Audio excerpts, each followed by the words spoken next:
चुनाव विश्लेषक प्रशांत किशोर लोकसभा चुनावों के परिणाम को लेकर अपने अनुमान के लिए लगातार चर्चा में है। देश के बड़े बड़े मीडिया हाउस के साथ नामी गिरामी स्वतंत्र पत्रकार भी प्रशांत किशोर से पूछ रहे हैं कि 4 जून को क्या होने वाला है। वो अपने हर एक इंटरव्यू में यही दावा कर रहे हैं कि सत्ताधारी भारतीय जनता पार्टी फिर से केंद्र की सत्ता में आ रही है। नरेंद्र मोदी तीसरी बार प्रधानमंत्री बनने जा रहे हैं। उनका कहना है कि जमीन पर भाजपा और पीएम मोदी के खिलाफ कोई गुस्सा नहीं दिख रहा है। हल्की फुल्की नाराजगी है तो भी बीजेपी को सीटों के रूप में कहीं बड़ा नुकसान होता नहीं दिख रहा है। वो कहते हैं कि अगर बीजेपी उत्तर पश्चिम भारत के अपने गढ़ में कुछ सीट गंवा सकती है तो उसे दक्षिण पूरब में कुछ सीटों का फायदा हो सकता है। इस तरह बीजेपी को 2019 या उससे भी बड़ी जीत मिल सकती है। मध्य प्रदेश में 4 चरणों में सभी सीटों पर वोटिंग समाप्त होने के बाद चुनावी परिणाम को लेकर कई तरह के अनुमान सामने आ रहे हैं। प्रशांत किशोर ने भी चौंकाने वाला मध्य प्रदेश को लेकर एक दावा कर दिया है, जिसे जानकर बीजेपी और कांग्रेस हैरान रह जाएंगे। प्रशांत किशोर ने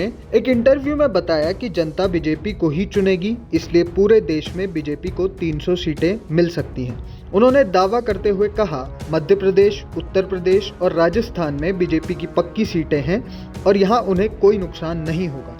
आपको बता दें कि मध्य प्रदेश में इस बार बीजेपी और कांग्रेस दोनों ही पार्टियों के कई दिग्गज नेताओं की साख दांव पर है। शिवराज सिंह चौहान, ज्योतिरादित्य सिंधिया और दिग्विजय सिंह जैसे नेता चुनावी मैदान में हैं। प्रशांत किशोर ने एक अन्य इंटरव्यू में दावा करते हुए कहा कि पीएम मोदी की लोकप्रियता को खासा नुकसान पहुंचा है। उन्होंने बताया कि कैसे बीजेपी का जीतना तय है, लेकिन मोदी फैक्टर से लोगों का विश्वास उठता जा रहा है। प्रशांत किशोर ने कहा कि इस बात का प्रमाण मोदी से संबंधित तमाम शो की टीआरपी और लोगों से बात करके पता चलता है। पीके ने चुनाव को क्रिकेट के मैदान से जोड़ते हुए ये कहा, फर्ज करिए यदि एक खिलाड़ी बिना गलती के एक खूबसूरत शतक मारता है, यानी 2014 का चुनाव और 2019 का चुनाव, वहीं दूसरी ओर वही खिलाड़ी अगले मैच में 6 ड्रॉप कैच के साथ शतक जमाता है, तो बेहतर क्या है? शतक तो फिर भी मारा जा रहा है। बीजेपी तो इस बार भी जीतेगी ही। प्रशांत ने अंत में कहा कि बीजेपी को उन ड्रॉप कैच की चिंता करनी चाहिए, क्योंकि वह ये चुनाव हार भी सकते थे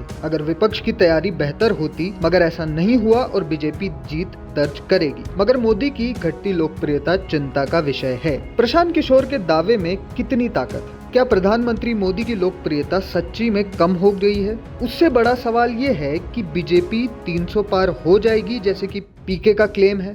आपके हिसाब से बीजेपी इस बार कितनी सीटें जीत रही है, हमें कमेंट बॉक्स में जरूर बताएं। केवल यही नहीं कि वो पूरे भारत में कितनी सीटें जीत रही है, हमें ये भी बताएं कि आपको क्या लगता है कि वो छत्तीसगढ़ या मध्य प्रदेश में, स्पेशली छत्तीसगढ़ और मध्य प्रदेश में कितनी सीटें जीत रही है और कितनी सीटें कांग्रेस जीत रही है। आपकी राय हमें कमेंट बॉक्स में जरूर बताएं। अगर वीडियो पसंद आया हो तो इसे लाइक करें, शेयर करें और हमारे चैनल खबर विभाग को सब्सक्राइब करें। धन्यवाद।